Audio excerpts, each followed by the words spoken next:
m'assois alors, c'est ça? Vous voulez que je me mette là? Non, ça m'impressionne.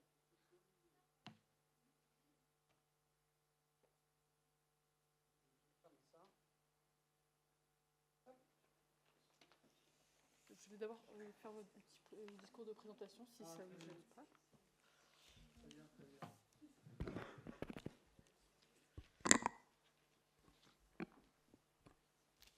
Messieurs les abbés, chers professeurs et étudiants, au nom de l'ensemble de la pastorale Ictus de l'ICES, je vous remercie pour votre présence à cette conférence. Votre intérêt et votre engagement permettent d'accueillir des intervenants de grande qualité et c'est un honneur pour nous de recevoir ce soir M. Guilain Lafont. Monsieur Lafont, vous êtes marié et père de 7 enfants. Catholique engagé, vous avez consacré une grande partie de votre vie à mettre vos compétences et vos responsabilités au service du bien commun en alliant foi, action et engagement au sein de grandes institutions tournées vers la transmission, la réflexion et la solidarité. Diplômé de l'ESCA, vous avez rapidement mis vos... Il y a très longtemps, hein, quand même. Donc, Mais vous l'avez fait. oui, j'ai fait. Vous avez rapidement mis vos talents de gestionnaire et de stratège au profit d'institutions ayant un fort ancrage social et spirituel. Votre carrière s'est déroulée en 2 temps. Pendant 20 ans, vous avez eu des expériences dans la banque, la finance, l'édition et la grande distribution, principalement dans des fonctions financières. Puis, vous avez été pendant 23 ans dans le groupe Bayard Presse, dont vous avez présidé le conseil de surveillance pendant 6 ans, de 2009 à 2015. En parallèle de vos fonctions, dès l'an 2000, vous avez été directeur des affaires économiques de la congrégation des Assomptionnistes, fondateur de Bayard Presse en 1873. Vous êtes également le fondateur des Entretiens de Valpré, un cycle de rencontres et de débats réunissant intellectuels, entrepreneurs et décideurs autour de grandes thématiques éthiques et sociétales, avec pour ambition de favoriser une pensée éclairée et engagée dans la sphère publique. Vous avez toujours eu à cœur de promouvoir une économie et une gestion des ressources en accord avec les principes chrétiens de solidarité, de subsidiarité et de responsabilité. Aujourd'hui, en tant que président du Fonds du bien commun, vous vous investissez activement dans le soutien de projets ayant un impact social, éducatif et culturel significatif. Cette fondation œuvre pour financer et accompagner des initiatives tournées vers le bien commun, qu'il s'agisse de la protection des plus vulnérables, de l'éducation des jeunes générations ou encore du rayonnement de la culture chrétienne en France. Votre action s'inscrit dans une dynamique philanthropique structurée où la générosité est mise au service d'un engagement durable et profond dans notre société. Votre parcours est donc marqué par une réflexion constante sur l'articulation entre foi et engagement, sur la manière dont nos ressources peuvent être mises au service d'un monde plus juste et plus fraternel. C'est précisément cette question qui sera au cœur de notre rencontre ce soir. Le thème de cette conférence, Donner avec foi, l'argent au service de la charité, nous invite à réfléchir à notre rapport à l'argent en tant que chrétien. Dans une société où la quête du profit et l'intérêt personnel semblent souvent bien dominer, comment pouvons-nous, en tant que croyants, envisager l'argent non comme une fin en soi, mais comme un instrument au service de l'Église et du bien commun? Que ce soit à travers des dons, des investissements éthiques ou des actions philanthropiques, chaque décision financière que nous prenons peut refléter notre engagement envers les plus fragiles et notre désir de bâtir une société fondée sur la justice et la charité. En plaçant notre foi au cœur de nos choix économiques, nous rendons l'argent sa vocation première, être utile au service du bien commun et non un instrument de pouvoir ou d'accumulation. Fort de votre expérience et de votre réflexion sur l'éthique et la philanthropie, vous nous apporterez un éclairage précieux sur la manière dont nous pouvons aujourd'hui concilier responsabilité économique et fidélité aux principes de l'Évangile. Sans plus attendre, je vous demande de lui réserver un accueil chaleureux.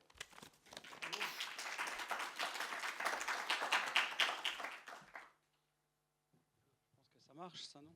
Oui. Alors, je ne sais pas si je vais répondre complètement à toutes vos attentes, hein. On va espérer, j'espère. Peut-être que, déjà, je voudrais vous dire que je suis très heureux d'être ici. Parce que ici, je suis en Vendée. Et pour moi, la Vendée, je ne suis pas un Vendéen, mais la Vendée, elle est chère à mon cœur à beaucoup, beaucoup d'égards et au courage que représente cette région. Et puis, deuxièmement, l'ICES, je découvre ou je redécouvre. Je suis venu une fois il y a quelques années et je trouve merveilleux qu'il y ait comme ça des instituts en France qui osent, et qui osent depuis longtemps, hein, depuis les années 90, faire tout ce qui est fait, je dirais, contre vents et marées. On peut rendre aussi hommage à son fondateur ici, hein, Philippe de Villiers. Je me suis assuré que c'était quand même bien lui qui était à la manœuvre. Personnage pour lequel j'ai eu vraiment un immense respect. Donc, quelque part aussi, je suis sur ces terres et je trouve ça merveilleux, ce qui veut dire que je me sens bien et en confiance. Parce que je vais peut-être vous dire des choses que je ne pourrais peut-être pas dire dans d'autres instances ou dans d'autres organisations. Alors, c'est intéressant quand on vous pose une question comme celle-là, donner avec foi l'argent au service de la charité, parce que je ne sais pas combien de temps j'ai, d'ailleurs, je pense que j'ai 30 minutes, un truc comme ça, et qu'après je pourrais peut-être répondre à vos questions. Mais ce n'est pas un cours que je vais vous faire, c'est vraiment des réflexions que je me suis faites pour les partager avec vous à partir de ce sujet. Réflexions qui sont des réflexions finalement de 50 ans, quasiment aux 45 ans de vie professionnelle. Enfin, on est mariés depuis 50 ans. Nous allons d'ailleurs fêter au Puy du Fou nos 50 ans de mariage, puisque nous avons été mariés, nous sommes mariés, l'année 1975, l'année sainte, et donc nous fêtons nos 50 ans de mariage, l'année sainte 2025. Vous voyez, donc ça c'est... Et au Puy du Fou, alors ça c'est quand même... où nous emmenons nos 20 petits-enfants. Donc j'espère qu'ils vont être contents, mais on a déjà fait 45 ans, donc on y a déjà été, ils étaient contents. Donc, moi je voudrais démarrer par peut-être quelques précisions. Finalement, de quoi parle-t-on? Quelles sont les quelques définitions et considérations générales sur la philanthropie? Parce que la philanthropie, ça recouvre beaucoup de choses. Et moi, j'ai fait quelques petites recherches. C'est pas très très compliqué. Hein. Maintenant, avec Googlise, hein, c'est vraiment enfantin. Sauf qu'il y a tellement de choses qu'il faut serrer les sujets. Et donc, j'ai regardé quelle voulait dire l'étymologie du mot philanthropie. Ça vient du grec philos. Au fond, philos, ça veut dire qui aime. Et anthropos, c'est tout ce qui tourne autour de l'homme et du genre humain. Et littéralement, la philanthropie, c'est l'amour de l'humanité. Et bien, vous voyez, rien que ça, je me suis dit que finalement, tout est dit, l'amour de l'humanité.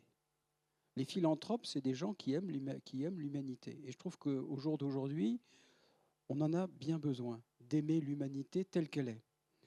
Donc ce mot philanthropie, il est apparu dans la langue française au XVIIIe siècle pour désigner, selon Fénelon, dans le dialogue des morts en 1712, ce qui ne vous échappe pas, que la philanthropie, j'ouvre les guillemets, c'est une vertu douce, patiente et désintéressée. Vous voyez, une vertu douce, patiente et désintéressée. Et philanthrope, dans le dictionnaire de l'Académie française en 1762, j'ouvre les guillemets, celui qui par sa disposition et bonté naturelle est porté à aimer tous les hommes. On retrouve la notion de l'amour des hommes. Et derrière, on fera le lien avec, bien sûr, le côté de la charité et de la charité chrétienne. Et encore avec Becherel, bien connu évidemment de nos services, édition de 1861, est philanthrope, celui qui s'occupe activement des moyens d'améliorer la condition de ses semblables. Et philanthrope, celui qui s'occupe activement des moyens d'améliorer la condition de ses semblables.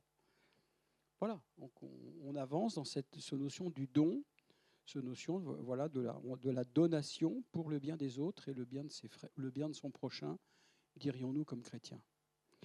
Alors le mot mécénat, on parle beaucoup du mécénat aujourd'hui, le mécénat de compétences, le mécénat d'entreprise. Moi j'ai cherché un peu d'où ça venait ce mot mécénat. Eh bien, le mécénat, selon le dictionnaire Larousse, c'est la protection accordée aux lettres, aux arts et aux sciences en qualité de mécène. Et ce mot mécène, il vient d'où? Là, c'est très vieux. L'étymologie renvoie à Caius Maecenas, 69 avant Jésus-Christ, 8 avant Jésus-Christ. Donc cet homme, il a vécu 61 ans.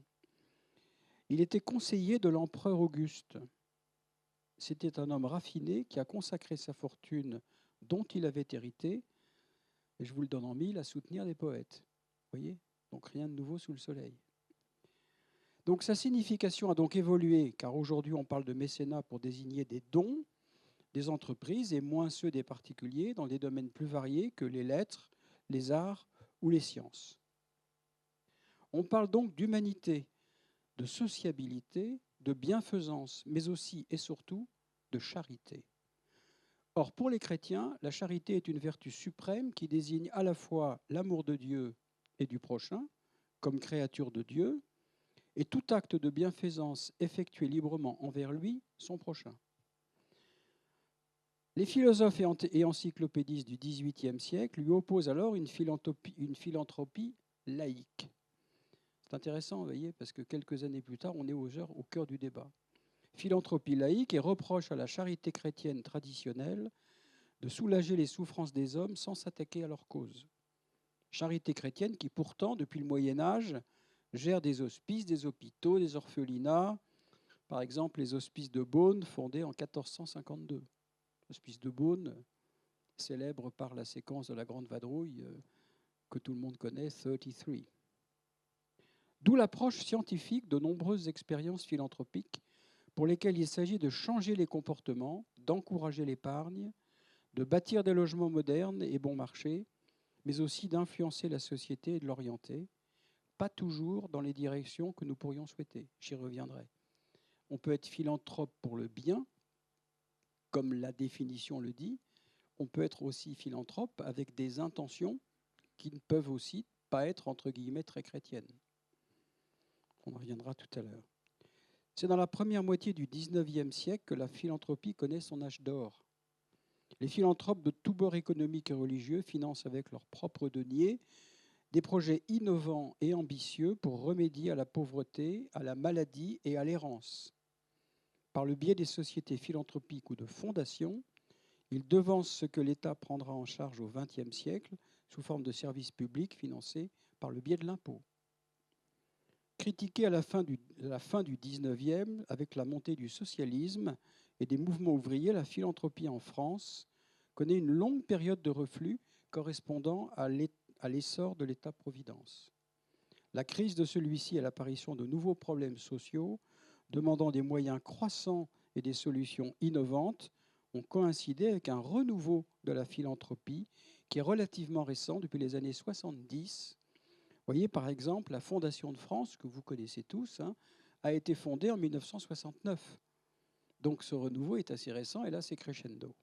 Donc à notre époque, le mot philanthropie renvoie à des initiatives privées pour le bien public. On est un peu loin de la définition initiale qu'on a dite tout à l'heure. La philanthropie se distingue en cela de l'entreprise privée et des pouvoirs publics, puisqu'elle œuvre en faveur de l'intérêt général par l'action volontaire de personnes privées, physiques ou morales, pour la lutte contre la pauvreté, pour l'éducation, la santé, la recherche scientifique, l'environnement, les arts et la culture. Donc si on fait la synthèse à ce stade, la philanthropie, c'est donc l'ensemble des dons librement consentis par des acteurs privés en vue de servir l'intérêt général. Chaque mot compte. Après, on verra que dans les applications, c'est très différent, d'où la notion de la charité chrétienne donnée avec foi. Qu'est-ce que ça veut dire? Quelle est notre différenciation? Alors, pour mémoire, quelques philanthropes très connus. Je vais vous en donner quelques-uns, mais c'est bien de se les rappeler. Leur fortune en milliards de dollars, Bill Gates, Warren Buffett, 140 milliards de dollars de fortune. Carnegie pour les plus anciens, Rockefeller, Ford. Aujourd'hui, c'est Elon Musk, c'est Zuckerberg avec Facebook, c'est George Soros, c'est Jeff Bezos, 250 milliards de fortune. 250 milliards de fortune. En France, c'est Bernard Arnault, 190 milliards. C'est François Pinault, 20 milliards de fortune. C'est Bettencourt, plus de 100 milliards. Et c'est quelqu'un que j'apprends à connaître, Pierre-Édouard Stérin, dont je vous parlerai. C'est 1,5 milliard d'euros, soit 1,6 milliard de dollars. Vous voyez les écarts. 1 milliard versus Pinault, 20 milliards, Bernard Arnault, 190 milliards. À ceci se rajoute l'ensemble des dons privés, qu'ils soient faits de riches donateurs, qui créent souvent leur propre fondation pour distribuer des fonds, ou des petits donateurs dont les innombrables dons font vivre la plupart des grandes ONG et associations. Et les entreprises, elles font bien sûr partie de cet ensemble de financement privé pour l'intérêt général. Sans oublier dans notre pays quelque chose de très atypique, c'est la déduction fiscale des dons, du revenu imposable à hauteur de 66%. Quand vous faites un don, vous avez quand même un merci l'État. Et pour les entreprises, donc à hauteur de 60%. Vous savez que c'est un mécanisme très français. Et il est bon de temps en temps de souligner dans notre pays qu'il y a des choses belles qui se passent.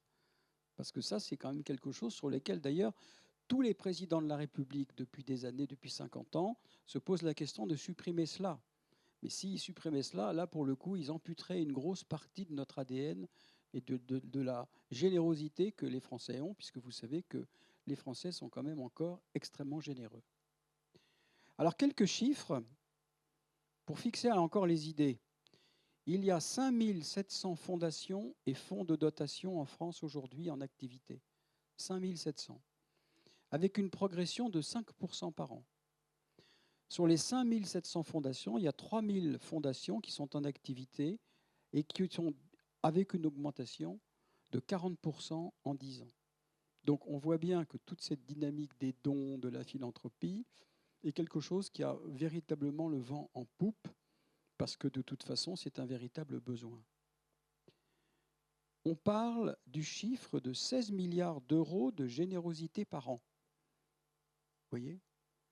Donc il y a chaque année 16 milliards qui sont donnés pour les causes que nous avons évoquées tout à l'heure. J'aime bien mettre les choses aussi en perspective parce que ça nous fait tourner la tête, ces chiffres un peu effrayants. Je rappelle que le budget de l'État en 2025, est-ce que vous avez une idée du montant total des dépenses de l'État français aujourd'hui ? Est-ce que vous avez une idée ? On devrait connaître ça par cœur. On est bercé par ces chiffres. 445 milliards d'euros l'État français dépense chaque année. Les recettes, 308 milliards.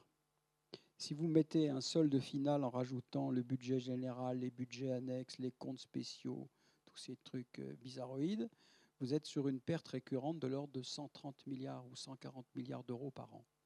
Donc vous voyez, 140 milliards d'euros de perte de notre budget de l'État, et en face, vous mettez 16 milliards d'euros qui rentrent dans la machine indirectement. S'il n'y avait pas ces 16 milliards d'euros qui finalement font du bien à la société, eh bien ça veut dire que l'État devrait subvenir à ces 16 milliards qui sont financés par d'autres, par les philanthropes et les donateurs. C'est ça qu'il faut se dire. Donc c'est quand même assez considérable. Alors j'en viens au sujet, parce que finalement, quelle est la différenciation d'être chrétien, catholique, dans cette véritable dynamique de donner donc avec l'amour de son prochain. On peut peut-être commencer par ce qui s'est passé à Notre-Dame de Paris. Notre-Dame de Paris, drame absolu, drame mondial. Le soir même, le président de la République décide que Notre-Dame serait reconstruite dans 5 ans. C'était gonflé, c'était audacieux, c'était risqué. Il avait dû vraisemblablement faire un comité express pour s'assurer que ce qu'il allait dire était jouable. Je pense que là, il a fait quelque chose qui sera retenu dans l'histoire. Parce qu'en plus, on y est arrivé. Ça veut dire aussi que l'administration française a été capable de lever tous les verrous récurrents du mammouth et du millefeuille pour en arriver là. Ça, c'est intéressant, parce qu'on pourrait se poser la question de savoir si on a réussi à faire Notre-Dame dans les temps, alors qu'il y avait un côté miraculeux de l'opération, ça veut dire que c'est possible de le faire peut-être pour autre chose. Enfin, moi, je ne sais pas, si j'étais un candidat à la présidence de la République en 2027, je dirais, voilà, on a réussi quelque chose pour Notre-Dame grâce à 350 000 donateurs qui ont donné 843 millions d'euros, et on a réussi à le faire. Donc ça veut dire qu'on est capable de faire quelque chose qui nous paraissait impossible à faire. Donc ça, je trouve ça aussi intéressant. Alors moi, je me suis dit, mais comment je vais aborder ce sujet de façon un peu synthétique, le soir à 20h30, sur un sujet finalement qui est très particulier, les dons, la charité, etc. Alors je me suis dit que j'allais prendre des mots, et parce que moi j'aime bien les mots ont un sens, et qu'au fur et à mesure de ces mots, eh bien, je vais essayer de vous décrire comment moi je vois les choses dans ce thème qui est donné avec foi, l'argent au service de la charité. Et d'abord, je voudrais le relier à votre école, qui affiche en sous-titre l'audace d'être libre. Ça, c'est votre sous-titre. Vous avez remarqué que je ne dis pas baseline, hein. Je dis sous-titre. Il faut parler français, au nom de la souveraineté de la France. Donc, j'ai plusieurs mots que je voudrais partager avec vous. Je vais vous les citer. Générosité, courage, gratuité, confiance, désintéressement, responsabilité, engagement, enracinement, exigence et enfin liberté. Pour moi, c'est ça le sujet. C'est-à-dire que derrière ces mots, on va essayer de répondre à la question que donner avec foi l'argent au service de la charité, c'est essayer quand même de rentrer dans les cases de tous ces mots-là. Sachant que par moments, c'est pas évident, ça peut être un vrai combat, le combat d'une vie d'ailleurs, parce qu'on peut avoir des tensions inverses, hein, tout ça est compliqué. Mais en tout cas, l'idée, c'est d'essayer. Alors la générosité. En fait, la philanthropie, on donne avec générosité. Et donc, la générosité, du latin, generositas, ça veut dire en fait bonne race, magnanimité, ou ça peut être generorus, de noble naissance. Vous voyez ? Et ça, je trouve que ce mot de la générosité, c'est profondément chrétien. Mais les chrétiens et les catholiques, ils n'ont pas le monopole de la générosité. Les fondations juives, elles sont très généreuses. Des fondations chrétiennes, orthodoxes, protestantes, ou même des gens sans religion, ils donnent avec générosité.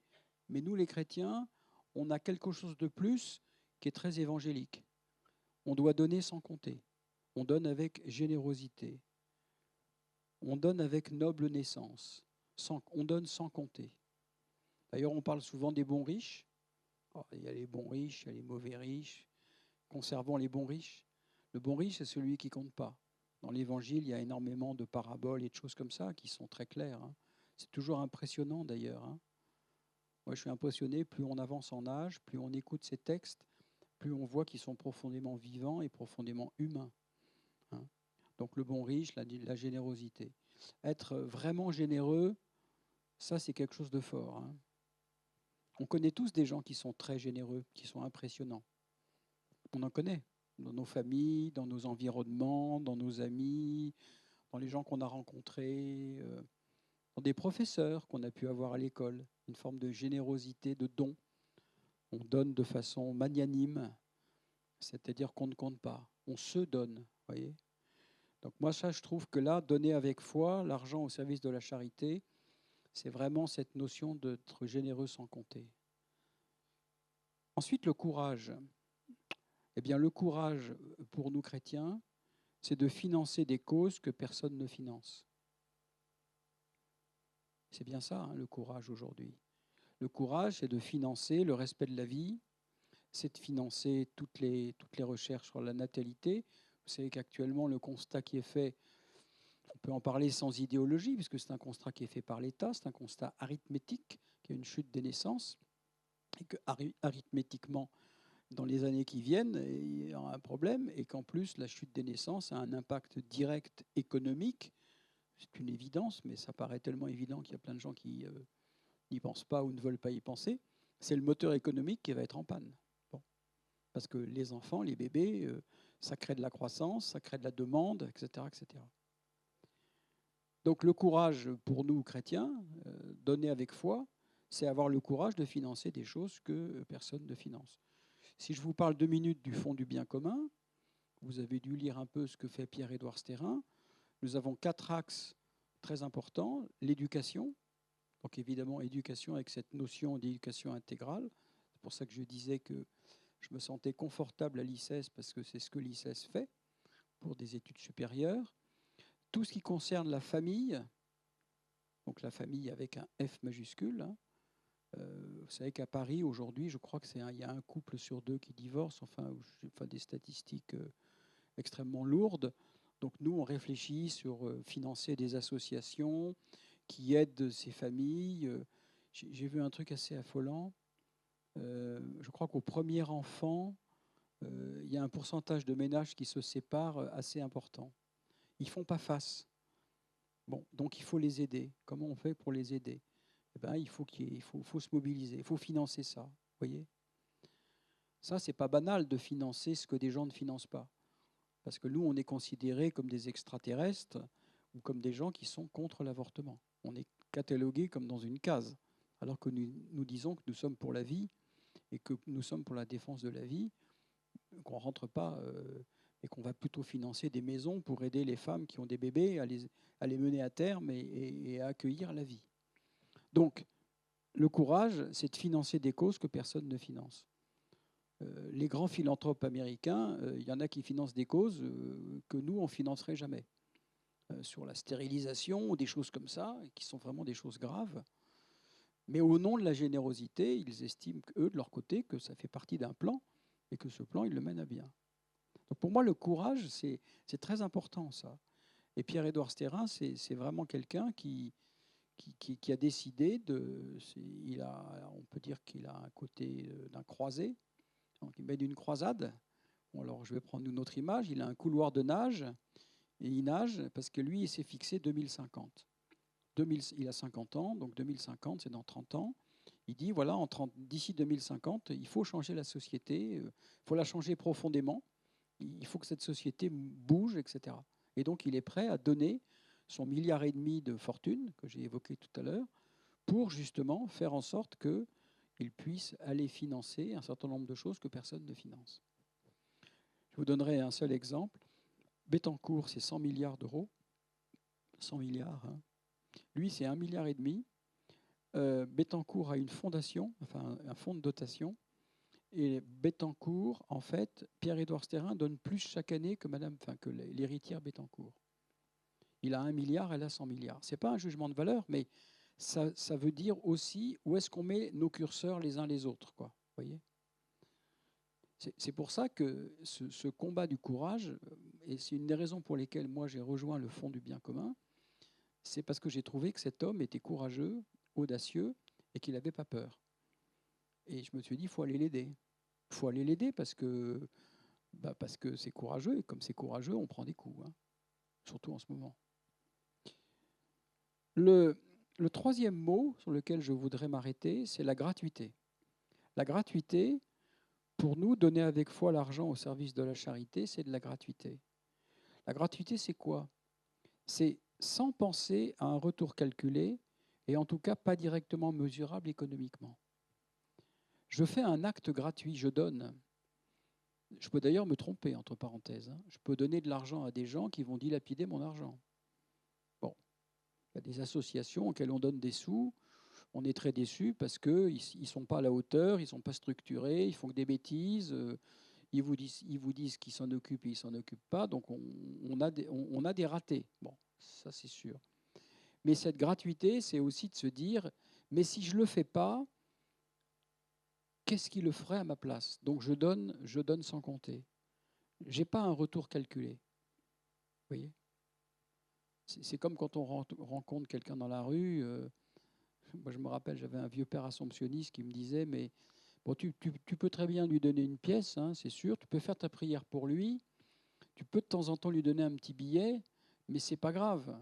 Peut-être qu'il va aller boire un coup, mais il aura été heureux. Bon, donc on donne sans compter, sans espérer le retour. Bon, moi je me rappelle, j'avais dit à un gars dans la rue, j'avais donné 10 € en pensant à ce bon prêtre, et je lui ai dit, j'espère que vous n'allez pas aller boire un coup, quoi. Il m'a dit, je sais pas. Je lui ai dit, buvez pas trop. Vous voyez? Donc, sinon, on fait rien. Donc il y a ce côté, je donne de façon que ça ne soit pas mesurable économiquement non plus. J'ai pas un temps de retour sur investissement. Vous voyez? Ça, c'est donner avec foi. Parce que peut-être qu'en donnant à ces gens-là, peut-être que je fais un bien que je ne mesure pas. Vous voyez, je crois beaucoup à ça. Je ne vais pas tout mesurer avec des tableaux Excel, avec des business plans, des trucs et des bidules. Je vais donner gratuitement, sans mesurer et sans attendre de retour, même si je peux être déçu par endroits. Mais ça, c'est quand même très très fort, ça. Et ça, c'est le côté des grands saints, c'est le côté de l'Église catholique depuis 2000 ans. Dans notre pays, c'est fondamental. Vous voyez, pareil, je pense au moment où je vous parle, dans les EHPAD. Vous savez que les EHPAD, ce sont des congrégations religieuses, beaucoup, hein, qui avaient la tutelle des EHPAD, mais ce sont des congrégations religieuses qui, malheureusement, n'ont plus de recrues. Or, dans les EHPAD, avec tout le débat actuellement de la fin de vie, par définition, les gens sont en fin de vie, il faut les accompagner. Qui accompagnait les gens dans les EHPAD au fur et à mesure de ces 10 dernières années? C'était des religieuses ou des prêtres ou des laïcs qui accompagnaient les fins de vie. Aujourd'hui, dans ces EHPAD, les tutelles des EHPAD des congrégations religieuses féminines, comme elles n'ont plus les ressources, eh bien, elles sont obligées de lâcher. Et elles cèdent leurs EHPAD. Elles cèdent leurs EHPAD à qui? À des grands groupes qu'on connaît tous. Hein. Et dans ces grands groupes, il n'y a pas d'accompagnement. Voyez. Donc nous, on est très, très sollicités pour former des gens, pour accompagner les gens en fin de vie. Est-ce que ça va marcher? Je ne sais pas si ça va marcher. Vous voyez, les religieuses, elles n'étaient pas rémunérées. Donc maintenant, il faut imaginer des systèmes. Donc on teste. Donc on donne avec une forme de gratuité en se disant, peut-être que ça ne marchera pas. Mais si on ne le fait pas, qui le fait? Ce n'est pas l'État. C'est pas l'État, puisque l'État, il nous dit, de toute façon, la solution, c'est l'euthanasie. Donc, comme ça, au moins, on dégage et puis terminé, bonsoir. Nous, on dit non, on accompagne la fin de vie. C'est tout le débat des soins palliatifs en ce moment, hein, qui est tout à fait d'actualité. Je vous, d'ailleurs, incite à lire un très, très beau livre de Claire Fourcade, qui est médecin en soins palliatifs à Narbonne, qui est la présidente de la Société française des soins palliatifs et qui a écrit un livre sur ce débat entre soins palliatifs et c'est très, très beau. Très, très, je l'ai lu avec beaucoup d'émotion. Donc, générosité, courage, gratuité, sans penser à un retour calculé, pas directement mesurable économiquement. Bon. La confiance. La confiance, c'est aussi vérifier les intentions du demandeur d'aide. C'est toute la logique du discernement. Ça, c'est quand même très chrétien, ça. C'est très Saint Ignace de Loyola, c'est très jésuite, le discernement. Fond du bien commun, on est très très souvent confronté à se dire est-ce qu'on donne plutôt à telle association qu'à telle autre? Est-ce que ce conseil d'administration, est-ce que cette personne nous fait confiance? C'est difficile. Difficile. Est-ce qu'ils sont structurés? Est-ce qu'ils peuvent recevoir? Est-ce qu'ils sont capables de gérer tout d'un coup 400 000 euros alors qu'ils ont un budget de fonctionnement de 50 000 euros par an? C'est ça le problème. Ou alors il faudrait détacher quelqu'un du fonds du bien commun pour les tutorer, sauf que le fonds du bien commun, il ne peut pas le faire parce qu'il ne peut pas être partout. Donc le discernement. Ah, ça c'est un vrai sujet, ça. On ne donne pas n'importe quoi, n'importe comment, à n'importe qui. On s'assure que cet argent va être convenablement utilisé, décemment utilisé et de façon appropriée. Donc ça implique derrière des contrôles. Alors, je vais vous dire, quand je suis arrivé au Fonds du bien commun il y a quelques mois, c'est une équipe de 30 jeunes, 25 à 35 ans, on va dire faire court, hein, CSP++, Bac plus 18, tous venant de chez McKinsey, Bain, le BCG, donc ils parlent à toute vitesse, ils parlent franglais, ils vont très très très très très très très vite. Et je leur ai dit, bon, ils m'ont donné la liste de tous les dons qui avaient été donnés depuis 2021, c'est-à-dire la date de lancement du Fonds du bien commun. Je voyais des associations très connues et je voyais des montants très importants. Et je leur disais, mais est-ce que vous avez un retour, un compte-rendu sur les fonds, l'utilisation des fonds? Réponse, ah non, mais on leur fait confiance. Je dis, on leur fait confiance, mais bon. Et sous-réponse de la réponse, ah non, on n'a pas le temps. On n'a pas le temps parce qu'on donne tellement, et c'est vrai, qu'on n'a pas le temps. Donc j'ai dit au grand chef à plume, j'ai dit, bah, tu vois, c'est quand même important parce que c'est ton argent, donc il faudrait quand même essayer de serrer un peu les écoutilles, quoi. Donc maintenant, on serre. On a un petit comité, on est 3, et on s'assure que, voilà, vous voyez. Donc la confiance, c'est très important, faire confiance. Donner les 10 euros au clochard, c'est parfait. Là, on est sur des sommes plus importantes, mais c'est toute la notion du discernement. Pas faire n'importe quoi, n'importe comment. Donc il y a un côté profondément chrétien, de faire le bon, de faire le bien avec des personnes, mesurer, tâter, prendre le pouls. Compliqué, ça. J'ai un exemple en tête où, avec un conseil d'administration, je me suis dit, mais c'est effrayant, quoi. Ils étaient complètement largués, alors qu'ils ils avaient fait une très belle présentation et la cause était belle, et derrière, ils n'ont pas assumé. Bon, bah, Pierre-Édouard Stérin, 200 000 euros dans le sable, quoi. C'est beaucoup d'argent. Mais, vous voyez, c'est un bon riche parce qu'il dit, bah, c'était mon risque. Bon, après, il dit, bon, les gars, faites attention quand même, parce que ça pousse pas, quoi. C'est comme les laitues, hein, il faut que je les arrose, donc voilà. Vous voyez. Alors, le mot suivant, c'est le désintéressement. Alors ça, c'est très chrétien, je trouve aussi, mais on n'a pas le monopole de ça, nous, catholiques, en tout cas. C'est détachement de tout intérêt personnel. Ça, c'est quand même très beau. Est-ce que je suis vraiment détaché de tout et quel est mon intérêt personnel? Quel est mon billard à 3 bandes?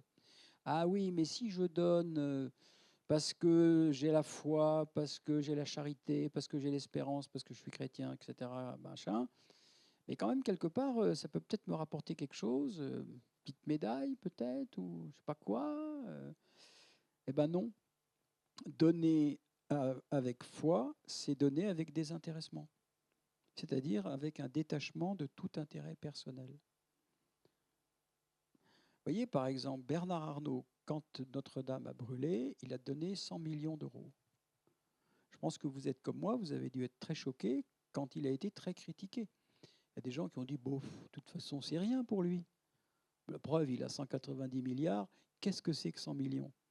Et puis en plus, il se fait défiscaliser. Donc, de toute façon, hein, il y a 60% de défiscalisation et tout.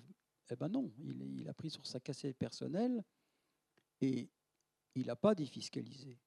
Et il a donné, je crois, franchement de bon cœur. Je suis persuadé de ça. Peut-être qu'il s'est dit, je fais une bonne action, je fais une bonne œuvre. Peut-être que le ciel me le revaudra. Peut-être, mais on ne peut pas lui en vouloir.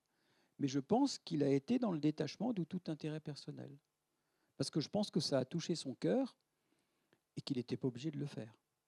Bon, bah oui, bah il l'a fait. Vous voyez. Et moi, j'avais senti chez cet homme, que je ne connais pas du tout, hein, dans ce qu'il disait, qu'il a dû être blessé par les attaques dont il a été l'objet, mais que quelque part, il le faisait par devoir de citoyen aussi, quoi. Peut-être de chrétien, mais de citoyen comme étant comment dire, un engagement de prendre sa part. Voilà, de prendre sa part. Mais vous voyez, dans donner avec foi l'argent au service de la charité, c'est être capable de ce désintéressement. Et ça, quand même, quand on voit les bienfaits de l'Église catholique, eh ben, franchement, c'est quand même beaucoup, beaucoup, beaucoup de désintéressement. Enfin, le nombre de prêtres qui créent des œuvres, je pense au patronage, vous savez, le Bon Conseil, là. Nous, on finance l'incubateur du Bon Conseil. C'est-à-dire qu'un prêtre et une équipe de laïcs est dans une pampa en France, il veut lancer un patronage, mais il ne sait pas ce que c'est, il ne sait pas comment faire, c'est compliqué. Bon, on lui dit, non, non, mais pas de problème, on vous incube. Ça veut dire quoi en français? Ça veut dire qu'on va vous donner les clés, on va vous donner le kit pour que vous puissiez bâtir votre truc. Et donc, vous allez venir en stage au Bon Conseil, on va vous expliquer, on va vous tutorer, on va vous accompagner. On va lancer votre patronage pour vous. Bon, bah derrière, il faut financer. Hein. Bah ça, c'est le fonds du bien commun qui finance. Je crois que dans les années 60, je ne veux pas dire de bêtises, hein, il y avait 6000 patronages en France. Après, il y a eu mai 68 qui est arrivé, donc ça a été la cata, puis il ne fallait pas. Hein, la Sainte Église catholique, mes chers pères, hein, à l'époque, on disait non, les patros, c'est pas bon ça. Il ne faut plus faire de patros, c'est pas bon ça. Pas bon, le foot, non, non, non, il faut penser, il faut machiner. Bon. Après tout ça, maintenant, on revient à des fondamentaux. C'est la renaissance des patronages. Donc vous voyez comme quoi, rien n'est foutu. Donc vous voyez, je vous dis ça parce que là, on est vraiment au cœur du désintéressement. Financer des patronages, on peut dire qu'est-ce que ça va nous raconter, qu'est-ce que ça va nous rapporter en tant que... Ben si, ça rapporte beaucoup. C'est pas mesurable, mais ça rapporte beaucoup. parce que ça remet des jeunes en piste, etc. C'est les religieux de Saint-Vincent-de-Paul, d'ailleurs, qui n'est pas très loin d'ici, à Angers, dont le charisme est de faire des patronages. Ce qui m'avait valu d'ailleurs une petite altercation fraternelle avec le curé de Notre-Dame de Nazareth à Paris, que nous aimons beaucoup, parce que moi j'étais non pas chef scout, mais j'étais chef de groupe scout, et j'allais voir mon bon curé, que j'aimais beaucoup et que j'aime toujours beaucoup, en lui disant que je voulais une salle pour mettre des tentes. Il me dit, ah non, non, moi c'est le patron. Moi, il n'y a que le patron. Ben, j'ai dit, monsieur le curé, vous êtes curé de paroisse. Oui, mais moi, je suis religieux et ma vocation, c'est le patron. Je me dis, mais enfin, quand même, donnez-moi une salle pour que. Non, non, non, non, c'est le patron. Et je comprends, après, voilà, c'était son œuvre. Il ne voulait pas se disperser. Il dit, débrouillez-vous pour aller mettre vos tentes ailleurs et autres. Vous voyez. Donc, tout ça, c'est aussi des signes qui nous sont donnés de gens qui sont désintéressés et qui ont une vraie vocation, c'est une vraie mission. Donc, désintéressement, détachement de tout intérêt personnel. Je continue ma litanie des mots. Responsabilité. Eh bien, la responsabilité du chrétien, c'est de financer des causes essentielles. Parce que ça, pour le coup, il y a des grands philanthropes qui ne financent pas des causes essentielles. Ou il y a des philanthropes qui financent des causes qui ne nous plaisent pas beaucoup. Je ne fais pas le détail, mais il y en a plein. Bon. Nous, on veut financer des causes essentielles qui concourent à élever le niveau de la société. Ça, c'est beau, ça. Et c'est vraiment ça qu'on veut faire, nous. C'est ce que l'ICES enseigne à ses étudiants ici.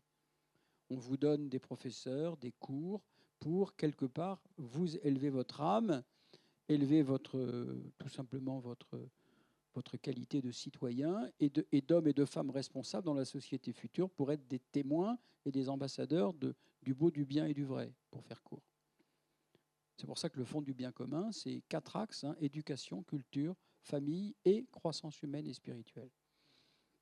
Par exemple, on regarde de très près des grands centres religieux, Mont-Saint-Michel, des centres touristico-religieux, on va dire, Mont-Saint-Michel, Lisieux, Fourvière. Il y a des tonnes de gens qui passent là, des tonnes de gens qui passent, même à Notre-Dame. Mais ils passent, ils regardent et ils s'en vont. Ils trouvent ça beau.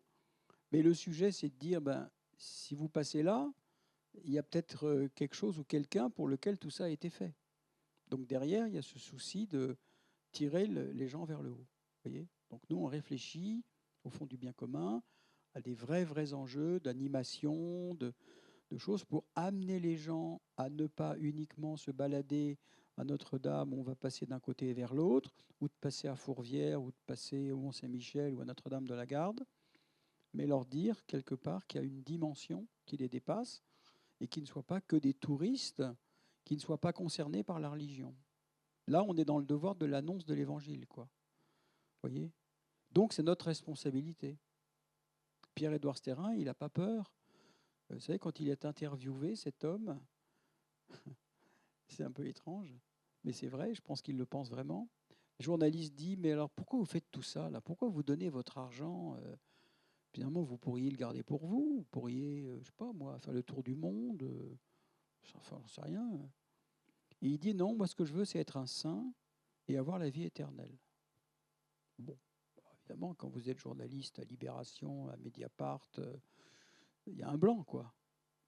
Vous voyez, mais il fixe le cap, quoi. Alors on peut dire il est givré, il est fou, il est complètement à côté de la plaque. Moi je pense qu'il pense vraiment ce qu'il dit, quoi. Et ça, c'est assez beau parce qu'il faut avoir le courage de le dire. Peut-être qu'il a un côté, une forme d'inconscience, ou en tout cas, il a un côté provocateur, mais pour bouger les lignes, quoi. Parce que si nous, catholiques, chrétiens, on ne se bouge pas, on a un devoir de témoigner dans la société. Et on est attaqué. Mais les béatitudes nous répondent là-dessus. C'est assez clair. Je ne vais pas vous les redire, elles sont dans mon portable. Parce que moi, j'ai été l'objet d'une campagne de presse contre moi au début de l'année extrêmement forte, étant traité d'homophobe notoire, parce que je me suis présenté aux élections en 2017, en pleine après la manif pour tous, où j'ai défendu la vie, et donc également j'étais contre le mariage homosexuel. Donc la journaliste a été retirée des phrases hors d'un contexte qui m'a valu de me faire bien épingler comme il faut. Vous voyez. Mais moi, je ne l'ai presque trouvé, j'ai presque pensé que c'était un trophée. C'est-à-dire qu'au fond, les gens peuvent penser ce qu'ils veulent. Et c'est pour ça que quand je vois tous ces jeunes aujourd'hui qui s'engagent, tout à l'heure on parlait des catéchumènes, des jeunes catéchumènes même qu'il y a dans cette école ici, je trouve que c'est très très très encourageant. Mais nous, les plus anciens, on doit leur montrer le cap. On doit leur montrer qu'ils n'aient pas peur, puisque nous, on n'a pas peur.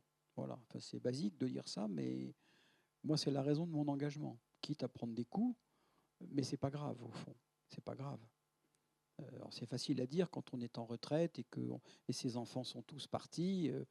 Et justement, au lieu de rester plan-plan, il faut agir, quoi. Il faut agir, vous voyez ? Donc, le mot suivant après la responsabilité, mais je vais m'arrêter dans 5 minutes, c'est l'engagement. Ça, c'est un très beau mot, l'engagement. C'est les valeurs sous-jacentes de l'engagement, c'est l'entraide, la solidarité, la fraternité. Ça répond à la question donnée avec foi par l'engagement, engagement chrétien. Donc c'est l'application de l'Évangile. Alors c'est là où les cathos de gauche sont un peu terribles, parce que moi j'ai présidé le groupe Bayard Presse pendant quelques temps, et j'y étais pendant longtemps, où j'étais considéré comme un catho de droite, et je leur disais, je suis peut-être plus à gauche que vous sur certains sujets. Parce que les cathos de gauche, ils ont le monopole de l'aide sociale, et les cathos de droite, pas vraiment. Ben non, dans tous les cas possibles, l'engagement, il n'est pas qualifié sur un plan politique, quoi. L'engagement, c'est l'engagement de la charité, quoi. Voilà, c'est tout. Donc la philanthropie, c'est l'engagement de donner pour son prochain, hein, ce que je disais tout à l'heure au tout début. Pour entraider les autres, la solidarité et la fraternité. Et l'Église catholique, depuis des lustres, c'est elle qui a lancé les hospices, c'est elle qui a lancé les hôpitaux. Il y a toujours ce bon vieil adage qui dit pour remplacer une bonne sœur, je vais reprendre 2 salariés, pour faire court, quoi. Moi, quand je m'occupais des affaires de la congrégation religieuse des Assomptionnistes, s'occuper de leurs affaires, quand il y avait des prêtres qui étaient à la manœuvre et qu'il y en avait moins, il fallait recruter des laïcs. Souvent, il y avait un bon père, il faisait le boulot de laïc, quoi. Sauf qu'il n'était pas payé, ou il avait son indemnité. Bon, très bien. Vous voyez ? Donc, cette valeur d'engagement, pour moi, elle est fondamentale, quoi. Et je ne peux pas ne pas être dans l'entraide et la solidarité. Moi, je viens de présider pendant 5 ans le réseau national des traiteurs de la table de Cana, que peut-être certains d'entre vous connaissent. C'est un père jésuite qui a fondé ça il y a 40 ans, qui, voyant des clochards dans la rue, se disait, mais je ne peux pas les laisser comme ça, aviner, vautrer par terre. Il faut être gonflé pour faire bosser un clochard. Et il a réussi à les faire travailler, parce qu'à un moment donné, les clochards lui ont dit, il s'appelle Franck, le père Franck Chéniaud, il a dit, Franck leur dit, on va peut-être faire de la bouffe pour les autres. Parce qu'il fallait parler leur langage, de la bouffe. Et là, ils lui répondent, ah oui, ça, Franck, la bouffe, oui, ça, on va t'aider. Et il a lancé le premier traiteur à Antony en 1985. Vous voyez, c'est-à-dire des gens aucune compétence, des freins à l'emploi considérables, incapables de bosser, mais qui en 2 ans apprennent un métier et deviennent autonomes dans leur vie. 40 ans plus tard, ça dure toujours. Et ça, c'est bien de l'entraide, de la solidarité et de la fraternité. C'est un père jésuite qui l'a lancé. Bon, ok, on s'adresse à tout le monde. On a 58% d'étrangers, dont 50% hors de l'Europe. Et sur ces 50%, il y avait 90% de musulmans et 90% de maghrébins. On leur apprenait à parler, on leur apprenait à compter, etc. Donc là, on est bien dans l'engagement de s'occuper de son prochain pour les autres.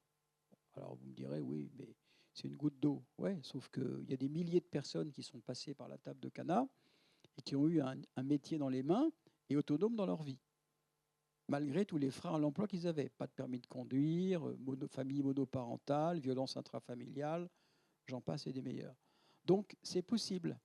Vous voyez, c'est possible. Le mot suivant, et j'en ai 2 autres après, c'est l'enracinement. L'enracinement, c'est prendre racine et c'est être dans le temps long. Si je fais des opérations ponctuelles, si je n'accompagne pas les gens dans le temps, je suis pas donc l'argent, je donne pas mon argent au service de la charité. À la limite, je ne rends pas service. Une des caractéristiques du Fonds du bien commun, moi qui me touche beaucoup, c'est que Pierre-Édouard Stérin, il est en 2050. Donc il dit, moi j'en prends jusqu'en 2050. Moi j'assure. C'est-à-dire que je vais aider les. Si je sais que ces gens sont fiables, sérieux, etc., j'assure et j'accompagne jusqu'en 2050. Il faut le faire quand même. Il faut le faire. Bon, il a un grand talent, c'est que son family office, c'est-à-dire son magot d'1,5 milliard, il est au-dessus du fonds du bien commun, dans une structure qui s'appelle Otium. Et là, avec ce micro, il fait un micro en or, parce qu'il a un vrai talent de businessman. Mais il fait fructifier son talent. Et il dit, la fructification de ce talent, après, je peux donner de l'argent au fonds du bien commun pour les autres. Mais il dit, j'en prends jusqu'en 2050. Donc ça veut dire qu'il est dans l'enracinement. On prend racine. On ne va pas faire un coup ponctuel. Ça, c'est moi, je n'en connais pas deux comme lui en France, aujourd'hui. Même les grands fonds, même les grands philanthropes. Enfin, l'exigence. L'exigence, c'est s'assurer d'une utilisation conforme des fonds. Ça, c'est le plus grand service de la charité. C'est l'argent au service de la charité, c'est la vérité dans l'exigence. Il ne faut pas faire tout et n'importe quoi. Il faut savoir dire non à des gens. Ça peut leur rendre service. Non, ils ne sont pas capables, non, ils ne sont pas formés, ou alors ils n'ont pas les éléments pour, et il faut passer le tour. Vous voyez, ça, c'est dur de dire non. Donc, on revient au discernement, etc. Parce que quand Pierre-Édouard Stérin, en 2021, a déclaré que chaque année, il donnerait 80 millions d'euros à des associations pour leur faire passer l'échelle, la taille, je peux vous dire qu'il y avait la queue au guichet. Donc, il y avait de tout là-dedans. Donc, il fallait quand même s'assurer que les gens ne venaient pas chercher de l'argent, peut-être pour faire autre chose avec. Parce que, bon, tout le monde n'a pas non plus une conscience, quelquefois, même dans les plus belles œuvres. Donc, s'assurer d'une utilisation conforme des fonds. Et enfin, et je termine par là, mon dernier mot sur le thème, c'est la liberté, c'est-à-dire la situation d'une personne qui n'est pas sous une dépendance. C'est la liberté, c'est est-ce que je suis libre de donner, libre de ne pas donner, est-ce que celui à qui je donne n'est pas dans une dépendance et après il va me tenir, ça va être très très compliqué. C'est toujours pareil, on revient dans cette notion du discernement et de la prudence. Donc la vertu de prudence aussi, d'en donner avec foi, et pour la charité, c'est aussi être prudent. Il y a des textes assez précis là-dessus, qui peuvent être assez violents d'ailleurs, et puis on voit bien quelquefois on manque de prudence. Bon, il y a plein d'exemples qui peuvent vous venir en tête, de personnages très connus même dans l'Église qui ont manqué de prudence et qui ont dégagé, bien sûr, qui ont engendré un certain nombre de drames à tous les étages. Donc c'est pour ça que c'est pas simple. C'est pour ça que c'est pas simple. Vous voyez, je pense à un évêque, par exemple, qui était très très généreux. Il était tellement généreux qu'il avait fait faire faillite à son diocèse, quoi. Bon, est-ce que c'est ça le but de la manœuvre au nom de la charité? Vous voyez, donc manque de prudence, manque de discernement. Enfin bon, peu importe, je ne connais pas le sujet, mais c'est ça que ça veut dire. Donc ça veut dire que voilà. Donc, il faut mettre en place tous les systèmes de sécurité qui permettent de s'assurer que ces dons seront utilisés sans avoir une dépendance ou une mauvaise utilisation. Voilà, je vais m'arrêter dans quelques instants et je vais terminer par quelques lignes qui sont les suivantes. En fait, tout ce que je viens de dire correspond à un idéal à atteindre pour faire du bien dans la durée, comme vous l'avez compris.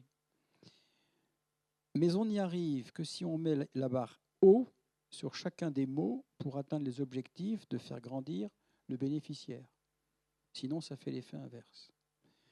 D'où l'importance de recruter des collaborateurs à la fois avec des compétences de haut niveau et des convictions en cohérence avec les actions menées. Vous voyez, par exemple, un des critères de recrutement au Fonds du bien commun, toutes ces têtes bien faites là, de Bac plus 18, on leur demande tous d'avoir un engagement pour les autres. Voilà. C'est-à-dire, tu t'occupes des autres, tu t'occupes des jeunes, tu t'occupes des vieux, tu t'occupes des personnes handicapées, mais tu fais quelque chose pour les autres. C'est-à-dire, tu es en cohérence avec la mission pour laquelle tu vas rentrer. En contrepartie, on te paye très bien, ils sont très bien payés, mais derrière, il y a une très grande exigence. Vous voyez ? Donc, vous voyez, tout ça, mis bout à bout, ça veut dire que, comme disent les jeunes maintenant, il y a des nuages de mots où on voit bien que l'idéal, c'est que tous les mots que je viens de vous citer un peu à la volée, il faut essayer de les respecter, essayer de les faire vivre. C'est tous nos engagements personnels, puisqu'on est tous en responsabilité pour ça comme chrétiens et comme catholiques. Alors je voudrais terminer par 3 citations, en plus je vois qu'il y en a plein autour de la... Heureusement, ce n'est pas les mêmes, c'est d'autres. C'est Spinoza, 1632-1677, ce n'est pas d'hier, qui dit « La haine doit être vaincue par l'amour et la générosité ». Et bien, vous voyez, dans notre pays aujourd'hui, je trouve qu'on voit bien qu'il y a des clivages, il y a beaucoup de haine, c'est violent, et en parallèle, il y a une très grande générosité de beaucoup de gens. Notre-Dame de Paris, c'est l'exemple même de la générosité stupéfiante, miraculeuse. Franchement. Donc, la haine doit être vaincue par l'amour et la générosité. C'est un remède quand même. Hein. La deuxième citation, c'est saint Augustin, qui disait « Si la charité vient à manquer, à quoi sert tout le reste ?» Voilà. Bon, je ne développe pas. Hein. Et puis saint Paul qui termine en disant « Si je n'ai pas la charité, je ne suis rien ». Voilà, je m'arrête là parce qu'on pourrait y passer 2 heures, mais je ne voulais pas non plus être trop long. J'espère que je rentre dans les cordes de ce qui m'était imparti, et je serais heureux peut-être de répondre à vos questions, toutes vos questions, même celles qui sont hors sujet. C'est-à-dire qu'il n'y a aucune question qui peut en tout cas nous déranger ou me déranger, et profitons peut-être de ce moment pour, je ne sais pas quelle heure il n'est pas trop tard. Ça va ? Voilà, pour soit sur ce sujet, soit même sur d'autres sujets, de tous ces mots que j'ai dit, sur l'engagement, sur voilà, tout ce qu'on a envie de se dire ensemble. Profitons, parce que je trouve que c'est des moments assez privilégiés dans la société d'aujourd'hui où on a besoin de se tenir les coudes, nous les catholiques, et pour justement montrer qu'on fait des choses. On peut être aussi contagieux. Moi, je trouve ça c'est important. Moi, j'ai pas mal de gens de ma génération, j'ai 72 ans bientôt, et qui me disent « Mais qu'est-ce que tu fais encore à t'agiter là ? Reste tranquille ».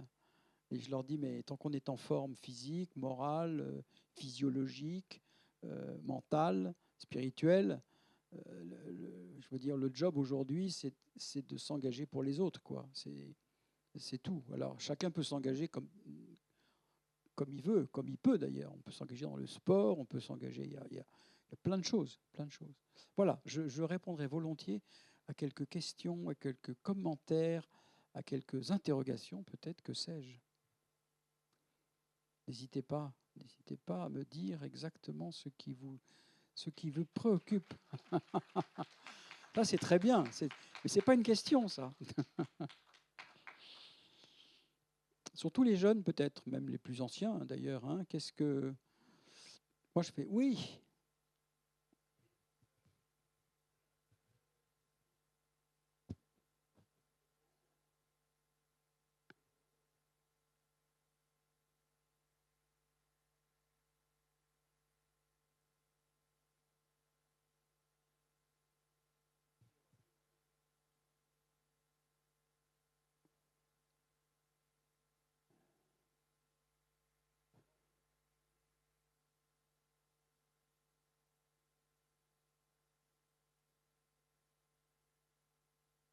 Alors, si je reformule, je dirais, est-ce que le Fonds du bien commun finance finalement en tout cas, facilite un certain nombre de pouces ou de perspectives? C'est ça? Eh bien, la réponse est oui. La réponse est oui. Par exemple, vous voyez, on est en train de financer, ça c'est un truc assez intéressant. Dans les paroisses aujourd'hui, bah, évidemment, vous connaissez la situation de certaines paroisses. Alors, il faut segmenter. Hein. Je ne connais pas La Roche-sur-Yon, mais La Roche-sur-Yon, je pense que c'est quand même... je veux dire, il doit y avoir 2 ou 3 églises à La Roche-sur-Yon. Là, je vois 2 prêtres. Je sais qu'il y a 4 aumôniers ici. Mais il y a des pays, il y a des contrées en France où il y a des églises quand même qui rament un peu. Eh bien, on est en train de financer un groupe de jeunes hyper pro, alors très très pro, qui vont de paroisse en paroisse pour faire de l'animation musicale au cours des liturgies. C'est-à-dire enterrement, mariage, ça peut être aussi un baptême, une confirmation, que sais-je. Parce que les laïcs dans les paroisses sont assez vieillissants. Je ne vais pas caricaturer, mais quelquefois, vous avez une sono qui ne marche pas. Vous avez les pauvres bénévoles, ils sont paumés, ils ne sont pas là d'ailleurs, et puis ils sont à droite et à gauche. Et ben, il y a une bande de jeunes qui est en train de créer une start-up et qui veut aller faire qui a conçu des chants, hein, qui sont très beaux d'ailleurs, et qui propose ses services dans les paroisses. C'est très implanté sur la région. Ils se sont lancés sur toute la région Provence-Côte d'Azur, Marseille, Toulon, et ils vont monter sur Paris. Et ça, on les finance, vous voyez.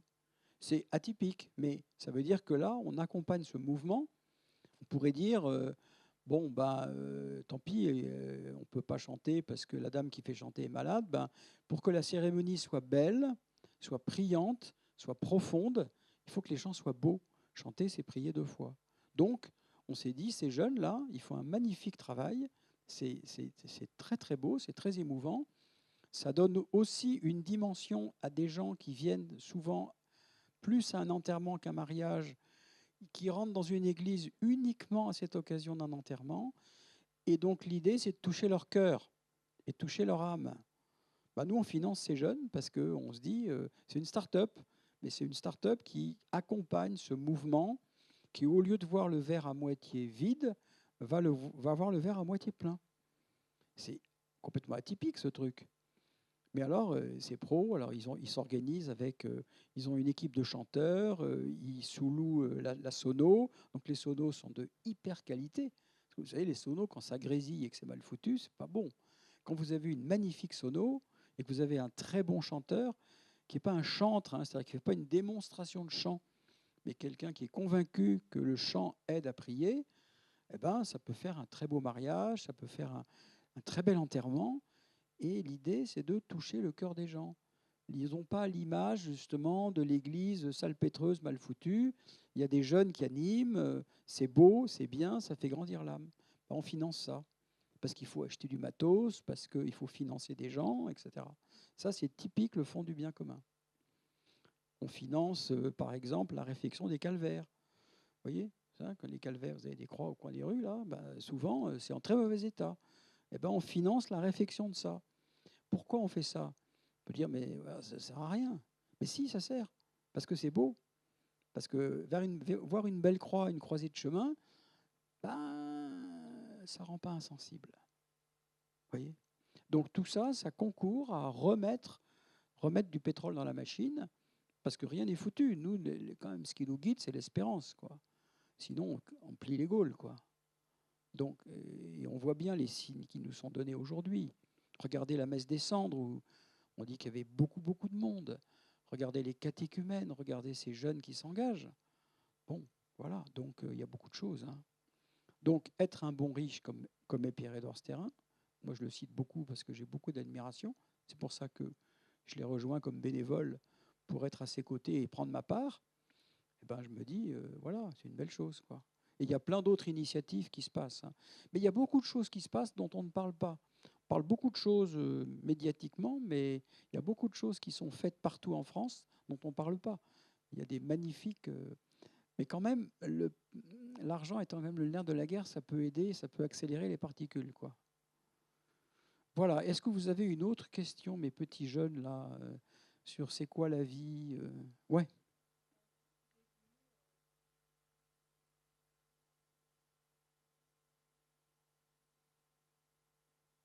Alors, c'est principalement le désir d'un homme, ce Pierre-Édouard Stérin, qui a 50 ans, qui est marié, qui a 5 enfants, qui est résident en Belgique, parce qu'il ne voulait pas payer ses impôts à l'époque. C'était François Hollande qui était le président de la République. Il était en désaccord total avec sa façon de faire, donc il est exilé fiscal. Ce qui lui vaut d'ailleurs des critiques très fortes, puisqu'il dit qu'il est pour le bien commun, la souveraineté de la France, et on lui dit, mais oui, mais vous ne payez pas vos impôts en France et vous êtes en Belgique.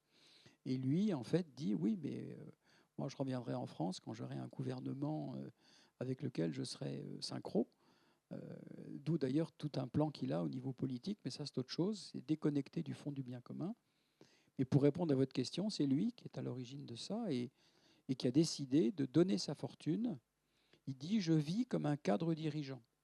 C'est-à-dire que je ne vis pas, je n'ai pas de jet, je n'ai pas de Ferrari, je ne prends pas 14 petits déjeuners à la suite, et je ne m'achète pas 500 paires de Louboutin pour ma femme, mais je donne mon argent pour les autres.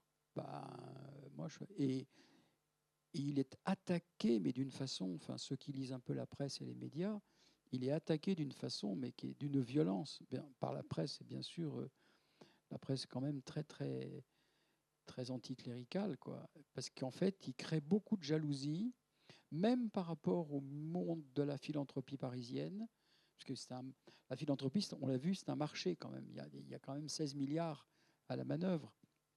Eh ben, il ne fait pas l'unanimité parce qu'il se dit chrétien, catholique, et par définition, il n'a pas peur de ce qu'il est. Et c'est la raison pour laquelle... mais vous voyez, pour des jeunes qui viennent travailler avec lui, c'est compliqué. C'est compliqué parce que sur un curriculum vitae, quand vous avez fond du bien commun, c'est courageux aussi. Parce que c'est marqué la poste, quoi. Moi, c'est pas gênant. Ma carrière est derrière moi. Mes enjeux, c'est derrière moi. C'est pour ça que je donne mon temps et mes témoignages. Mais pour des plus jeunes, c'est très courageux, je trouve. Et aux plus jeunes, je leur dis oui et non, parce que vous verrez que dans le temps, l'école Stérin, l'école du fond du bien commun, c'est aussi une école d'apprentissage. Donc, vous pourrez revendre cette expérience à d'autres entreprises. Et vous allez choisir vos patrons futurs. Vous allez choisir vos employeurs. Vous allez choisir des gens avec lesquels il est possible de travailler. Et il y en a. Et il y en a. Oui.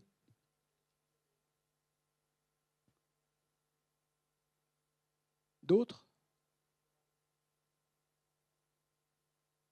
Oui. Oui. De toute façon, nous, au niveau du Fonds du bien commun, on a deux activités. On a une activité de philanthropie pure et une activité d'investissement. Donc on a une société d'investissement qui investit, mais dans les mêmes axes, c'est-à-dire l'éducation, c'est-à-dire la croissance humaine et spirituelle. Non, c'est plutôt du don, la croissance humaine et spirituelle.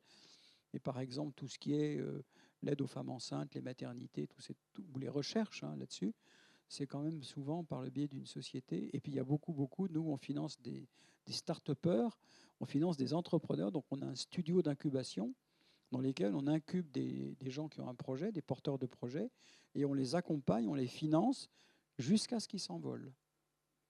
Et ça, c'est très pro. Et au-dessus, il y a Otium Capital, qui est vraiment l'argent de Pierre-Édouard Stérin, qui, lui, est investi dans du business.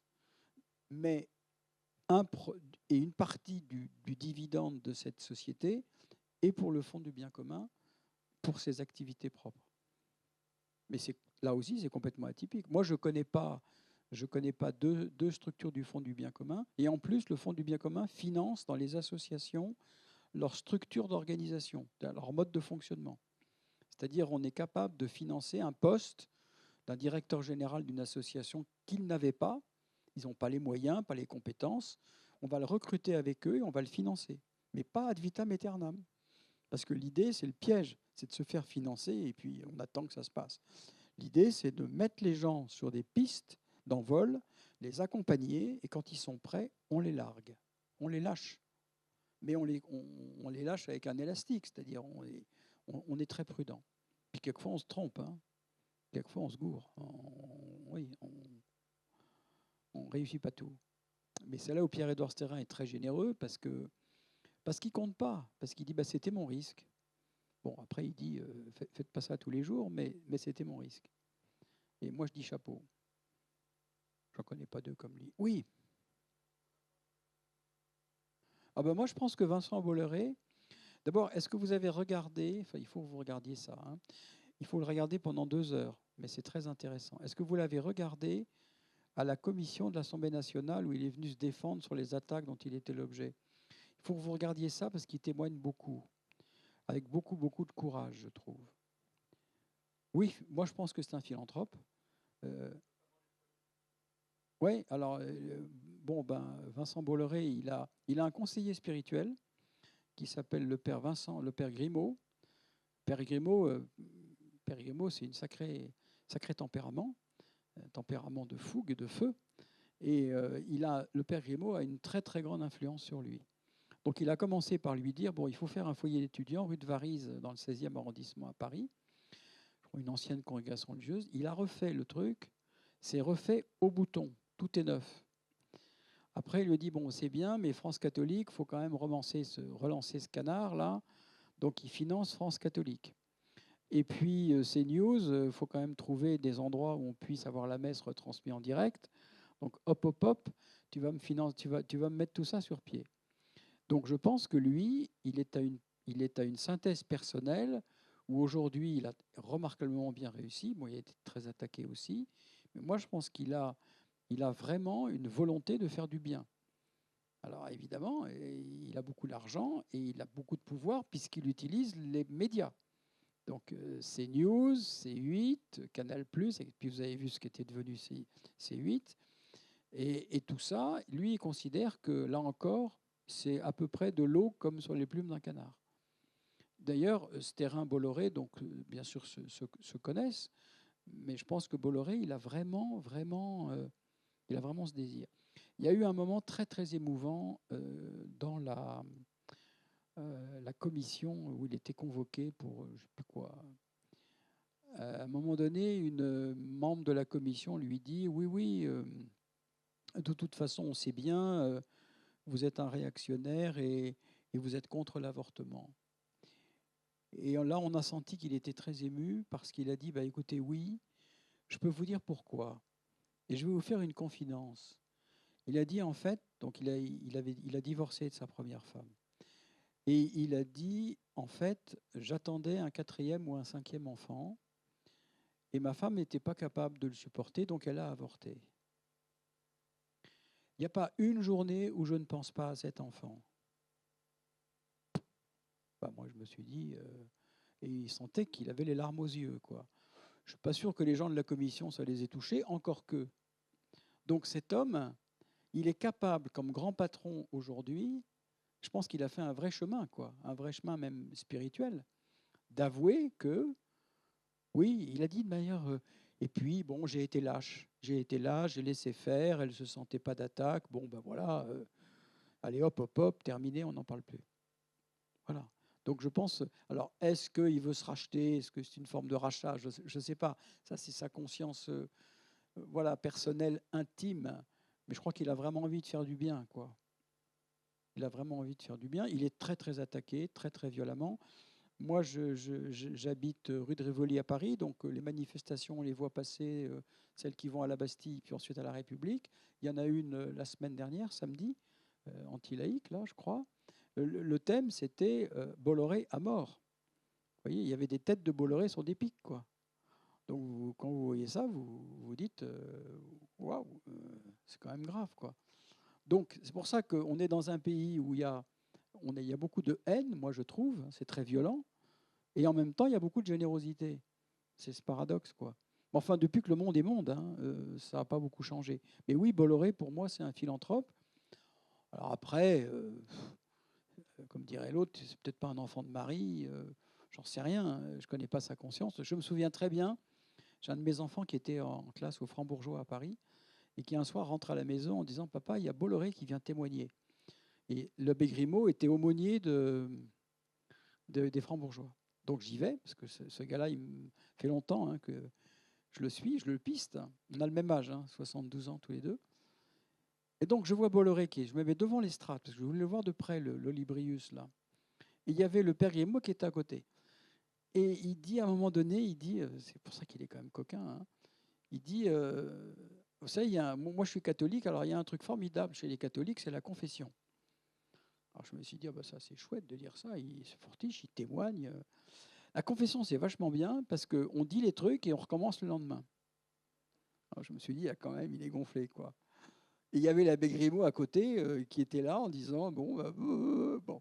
Donc vous voyez, c'est ce genre de gars qui il a un côté provoque.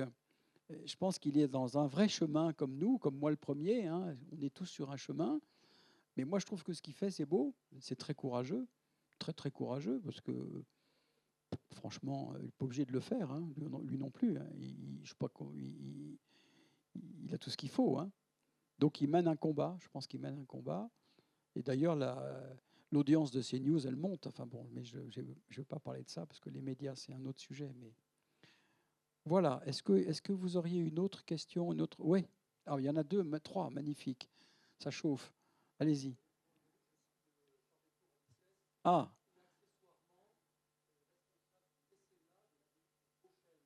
Beauchesne.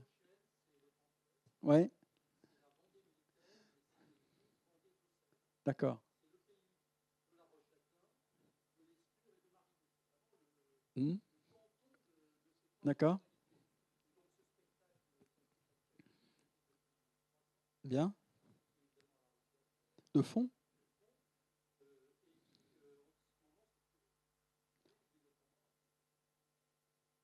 Ah oui, d'accord.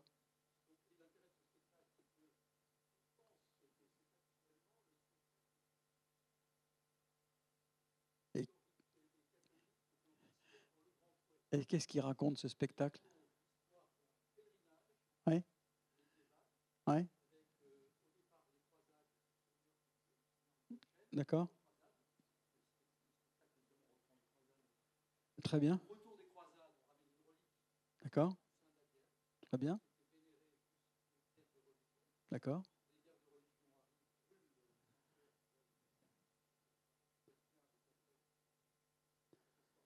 Hmm, mhm,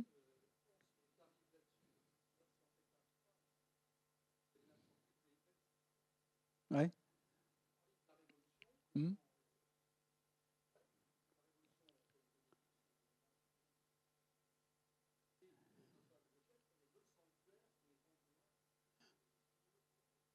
hein,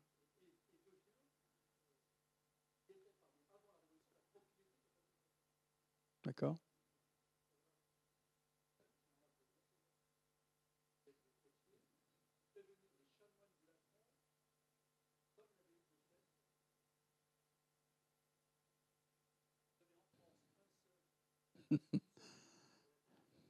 D'accord. Oui, tout à fait, oui. Très bien.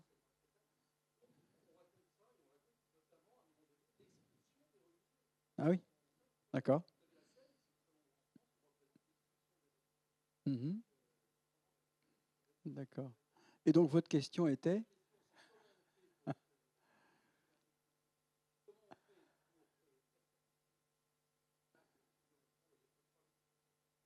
Hmm, et qui est localisé sur un temps.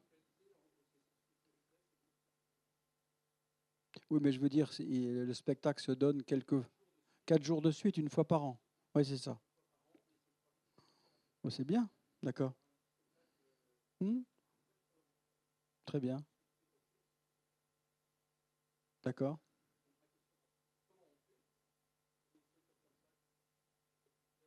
Oui, c'est ça. Ouais.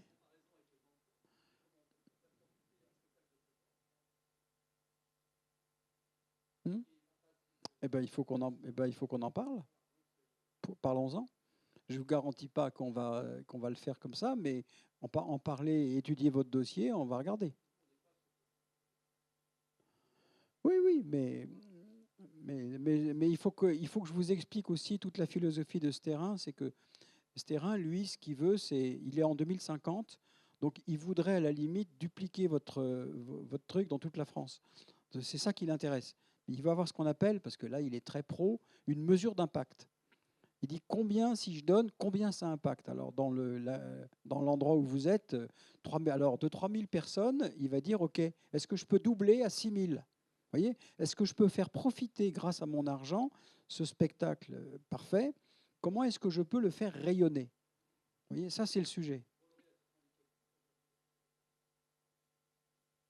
Bon, bah, c'est déjà très bien. C'est bien. Non, non, mais voyez, enfin, vous aurez mes coordonnées, il n'y a pas de problème. Et puis, on va regarder. Il y avait 2 autres questions, je crois. Oui,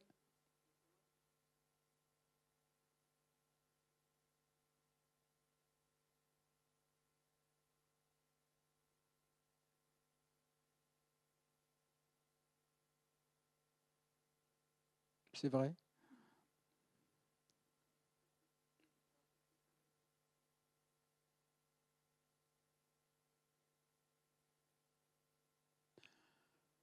Eh ben, c'est tout le discernement au cas par cas. C'est tout le discernement au cas par cas. On est organisé en comité d'investissement. Vous voyez, on allie à la fois le côté vraiment donner avec foi, c'est-à-dire avec une grande liberté, et en même temps s'assurer à plusieurs et à plusieurs regards que est-ce que ce qu'on fait rentre bien d'abord dans les 4 grands secteurs. À l'intérieur des secteurs, est-ce que ça va avoir l'impact attendu? Quelquefois, on se trompe, vous voyez, mais ce qu'on veut, c'est à chaque fois, c'est discerner sur l'intérêt de faire ça. Et puis, quelquefois, il y a le don gratuit, c'est-à-dire qu'on sait qu'il y a un doute, on sait qu'on n'est peut-être pas complètement dans les canons du truc, mais enfin, on se dit, ben voilà, il faut donner ce coup de pouce, parce que l'œuvre est belle, parce qu'on sait que ça fera du bien, et parce qu'on n'est pas regardant, mais parce qu'on a un donateur qui est généreux, qui n'attend pas le retour, qui a pas d'engagement personnel, vous voyez. Donc tout ça est très subtil, vous voyez. Oui, oui.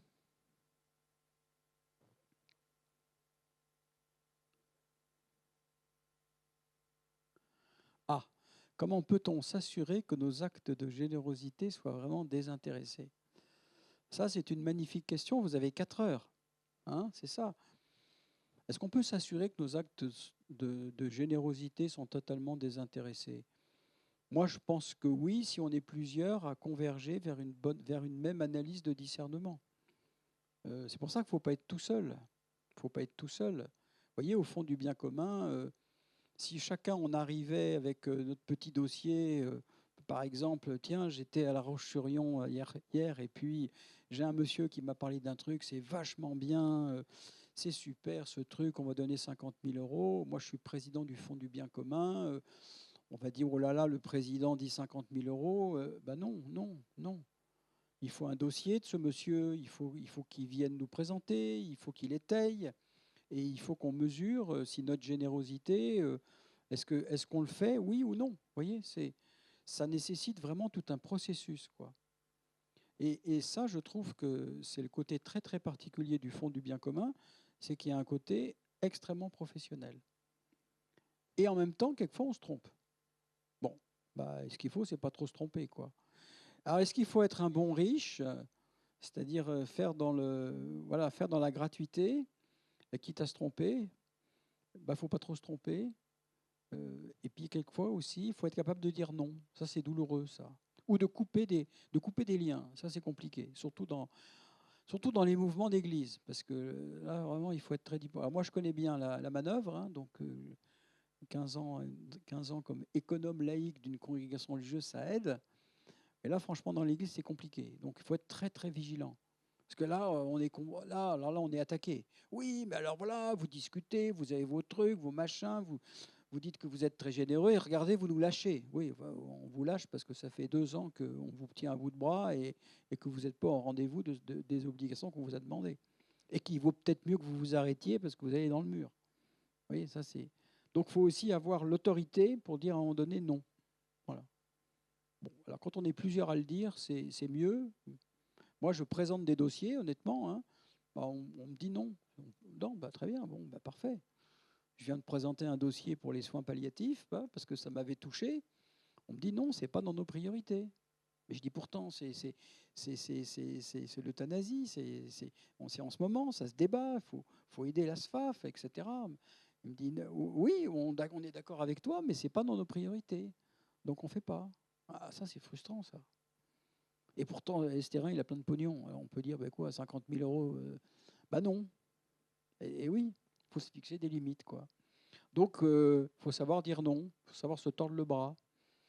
Bon, mais il faut mieux faire beaucoup plus de bien que de se tordre le bras, quoi. Mais il faut être prudent aussi. Et puis en plus, on est comptable vis-à-vis de cet homme, je trouve, qui en plus fait une grande délégation pour qu'on puisse faire attention à l'argent qui fait fructifier à l'étage du dessus et pas le gaspiller, quoi. D'où le choix des affectataires, d'où l'analyse des dossiers en amont, d'où l'exigence, d'où tout ça. D'où quelquefois de dire non, on ne fait pas. Oui, mais pourtant, mon copain m'a dit que, bah oui, mais on ne fait pas. Et pourquoi? Bah parce qu'on ne fait pas. Donc, c'est la force de dire d'être libre. Vous voyez? Oui, oui, oui.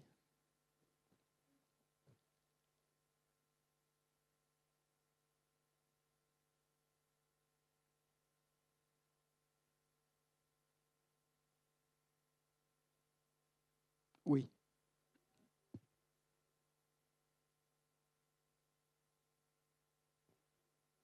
Hmm.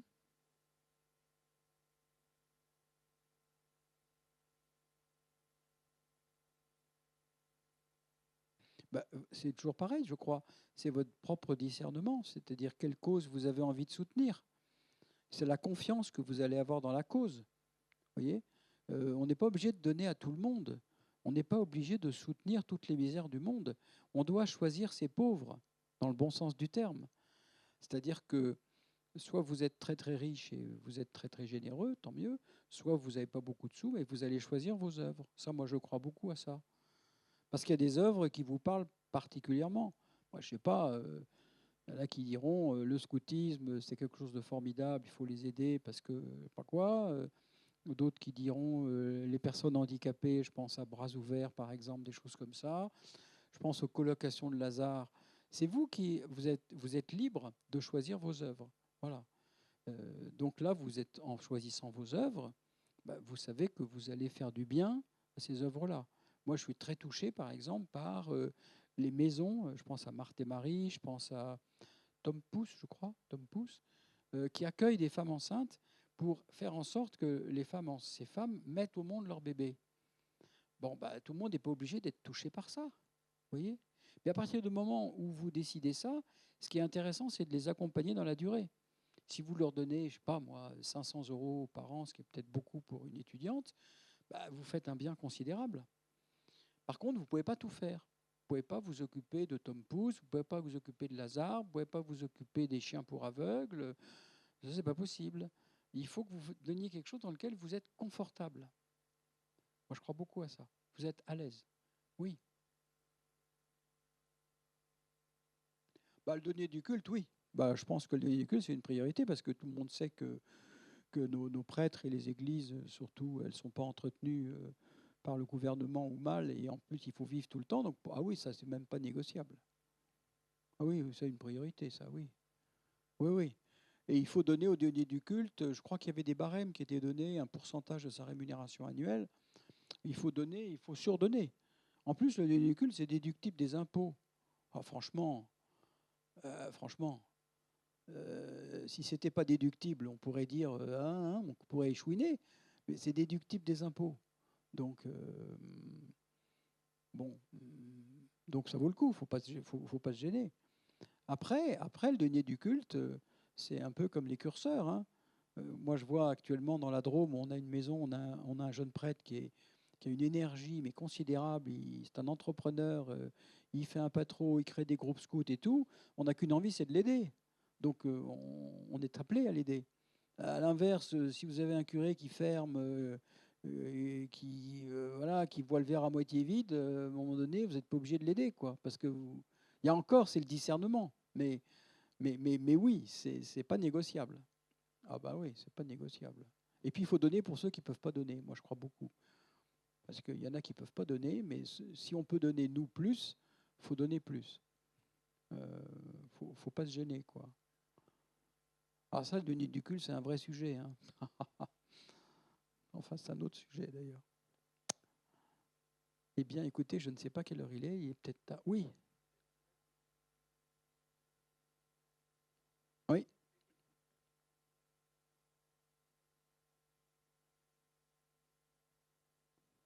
Oui.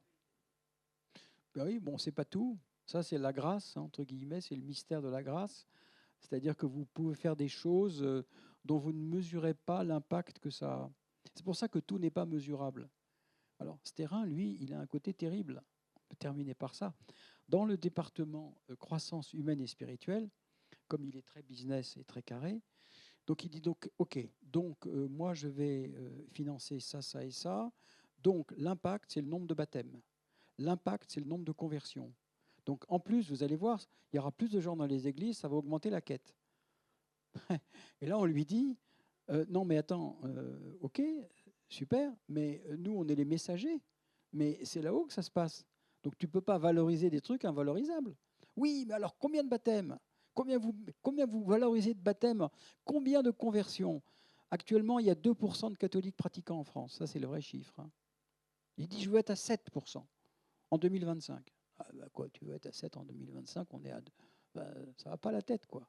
Donc là encore, vous voyez, il faut être capable aussi de dire bah, tout n'est pas mesurable, tout n'est pas calculable. Et en même temps, on peut faire des choses qui, par exemple, sont des choses très belles dont on ne mesure pas l'impact.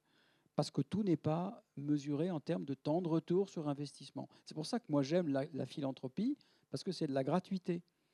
On est au service de la charité. Charité, ça ne se mesure pas comme ça, de façon arithmétique. Et en même temps, ce que peut faire Pierre-Édouard Stérin grâce à son argent dans beaucoup de choses comme les patros, comme ce qu'il fait sur les monuments religieux, il y a des impacts qui ne sont pas mesurables à vue humaine. Bon Dieu, il regarde là-haut ce qui se passe, quoi. Et heureusement que tout n'est pas mesurable. Mais il faut essayer de mesurer un maximum quand même pour voir si on a intérêt à orienter plutôt les fonds dans telle action, dans telle autre ou dans telle autre. Ne pas se disperser. C'est pour ça que il faut être très professionnel. Alors, dans les grandes boîtes de philanthropie, les Bettencourt et consorts, je peux vous dire, c'est très pro. Hein. Là, vous passez à la tamis, vous passez au tamis, et on vous demande des exigences considérables. Mais c'est ce qu'il faut, c'est bien. C'est bien. C'est bien. Eh bien, il est temps de clôturer. Je n'ai pas l'idée. Merci beaucoup, monsieur, pour cette conférence et merci pour vos questions. J'espère que monsieur Lafont a pu répondre aux interrogations que vous avez posées. On vous donne rendez-vous lundi 7 avril à 20h30, toujours ici, pour une conférence avec le père Gaspard Craplet, Libre pour aimer. C'est son livre notamment qui vient de sortir. Il va venir nous parler de son œuvre. Voilà. Merci beaucoup.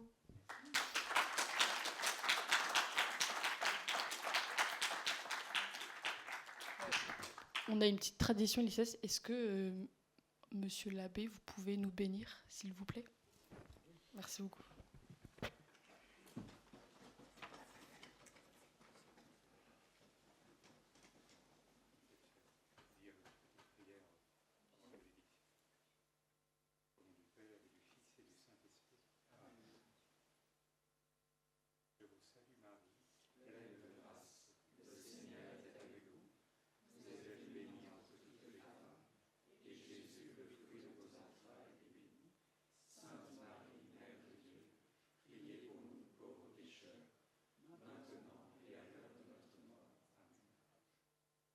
Le Seigneur soit avec vous. Et avec